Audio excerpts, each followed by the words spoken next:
Welcome, Congressman Fuji. I'm going to call you this way. So first, tell us about your candidacy. Why, thank you, Lily. I'm so delighted to be here. First and foremost, let me introduce myself. I am one of 4 candidates running for California's 51st Congressional District. Myself, known as FUJI, F-U-J-I, and Stan Kaplan, Bill Wells, and Sarah Jacobs. And my candidacy is profoundly different than the others in the sense that I do believe in my economic formula is based on peace, prosperity, and security. And that's very important because I am the only anti-war candidate that truly wants to promote peace and prosperity and security. And that's where I stand. And as the candidate in a very difficult, challenging time, many voters are wondering, where is our country going? Why are things so bad? The homelessness, out of control crime, inflation, astronomical high cost of living in California. And so I am the candidate to bring solutions, not just to make awareness of the problems, but I will be dedicated to bringing practical, logical, reasonable solutions to these pressing issues of our time. So I am the candidate in California's 51st Congressional District. I'm here to get the job done, Lily. Like I said, Lily gets things done. Okay, I love it when Nancy showed me your website, and I love everything that you wanted to do for our people, and that's why I invited you here to the show. And can we talk about also about the congressional district reform? Sure, that's an interesting topic. Yeah, I always aspire to be the first in many endeavors and be the first as a candidate to make bold, innovative solutions. And one of them is to reconsider, to reevaluate, and have an honest discussion on what is representative democracy. What does it mean, we the people? A government of the people, by the people, for the people.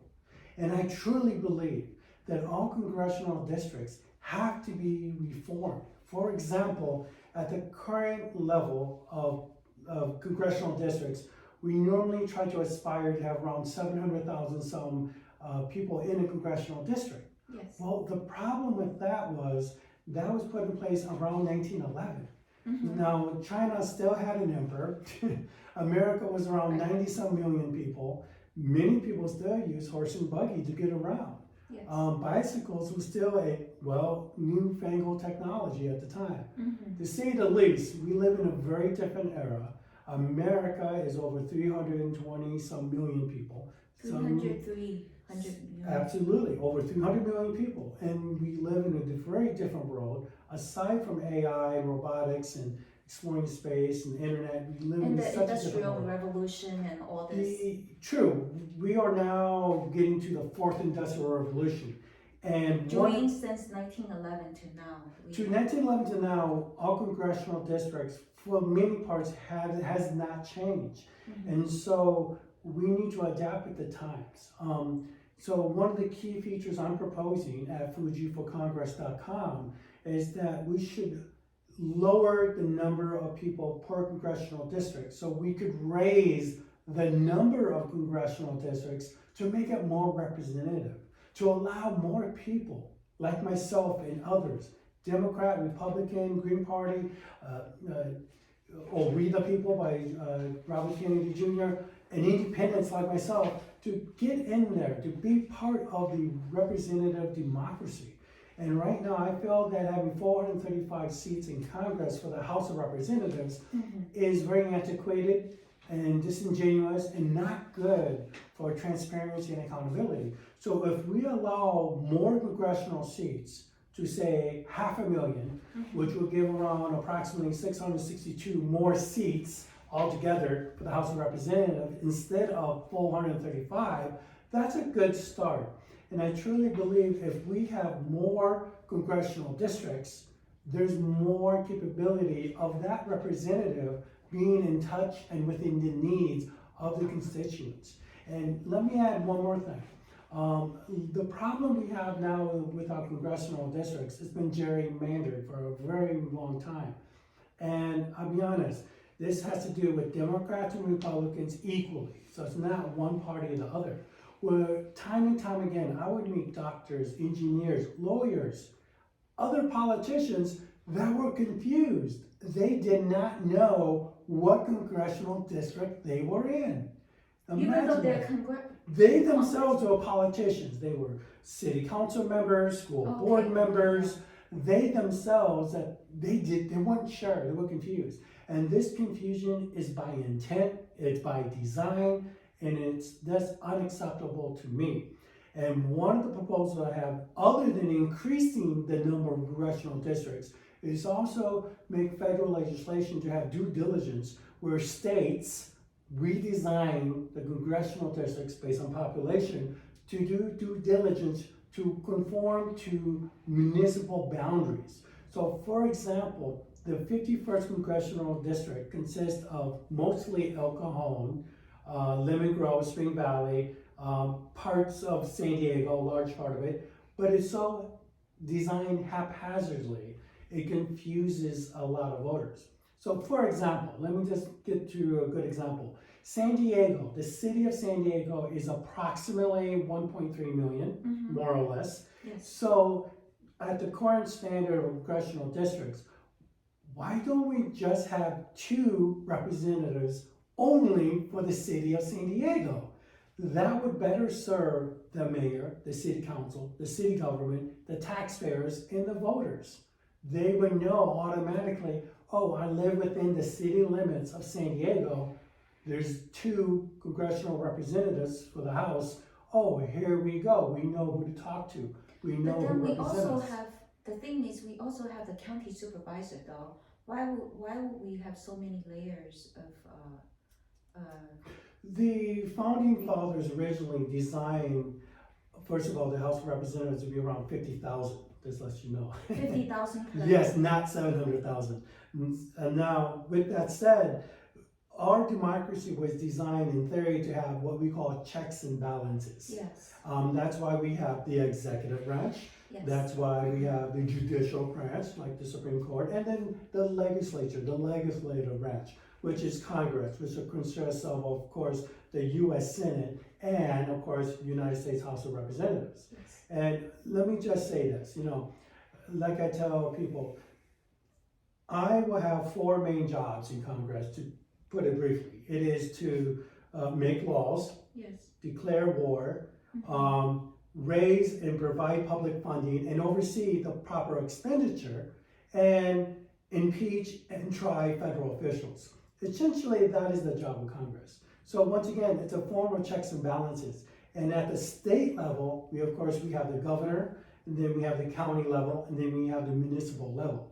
So in theory, they're supposed to work as checks and balances. But at the moment in the state of California, the checks and balances are not working because unfortunately we don't have diverse representation. Modern democracies like Japan, England, and many other countries, they have more than 2 parties. And I truly feel that the Republican and Democrat voters I met with deserve better. And the current leadership of the Republican Party, the current leadership of the Democrat Party is not generally representing the needs and desires of the good Republican and Democrat voters of California. And I'm going to be the change. I will be the independent voice of our voters to be the change that we need to be. Very excellent. Regardless of the parties, I think it's they're here for the people and of the people and by the people.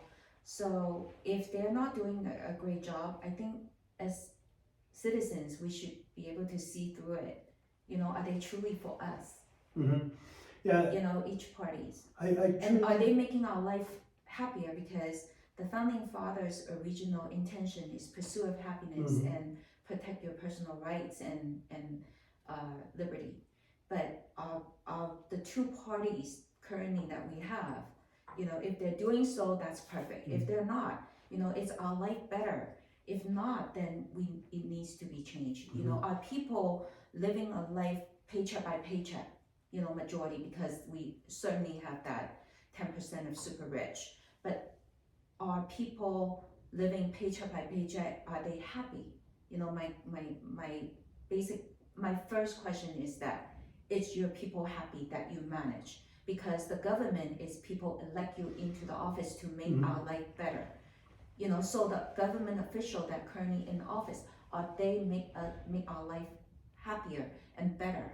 Are they make our road safer? Are they make our structure more safe? And are they making our border more secure? Are they taking care of us? If not, why are they in the office? Great question. Great statement. I met Republican and Democrat voters alike that equally share your concern. And this is why I created a new economic formula based on my campaign. Once again, my economic formula is peace, prosperity, and security. And basically what that means is the amount of peace we have will equate to prosperity. So peace combined with prosperity will equate to security. Likewise, conversely, the amount of security we'll have will also equal prosperity and peace. But I will want to emphasize, my economic formula of peace, prosperity, and security is sequential. There has to be peace first for prosperity to succeed. When we have peace and prosperity, we will have security. Now, right now, going back to your concerns, the cost of living, out of control, crime, Republican and Democrat voters wondering, how did we get here? Why is it so bad? And the homeless. And the out of control homeless, we definitely need to address that. And it's the heartbreaking. refugees. The refugees we need to address. And the inflation. There's so much. And once again, my economic formula, peace, prosperity, and security addresses that. And I do have innovative ideas at FUJIforcongress.com that addresses this. And I'm looking to a vigorous civil debate with Stan Kaplan, Bill Wells, and Sarah Jacobs. Sarah Jacobs, Bill Wells, Stan Kaplan. I'm an educator. I've been through elementary schools, middle schools, high schools. I speak for our students. Will you come to a challenge and debate how we can improve education so they're properly prepared for the fourth industrial revolution? I'm asking you to put politics aside. Let's do what's right for kids. Let's do what's right for the community. This isn't a Republican or Democrat issue, it's an American issue. Let's put America first. Let's do what's right. Let's have a vigorous civil debate on the core issues that matter to voters. You know my website, FUJIforcongress.com. There's 4 of us on the ballot. Let's be the change for the country that we all need together. So this is the time not to hide, conceal, and deny a vigorous civil debate that the voters and the taxpayers deserve. Sarah Jacobs, Bill Wells, Stan Kaplan, I challenge you to a vigorous and civil debate.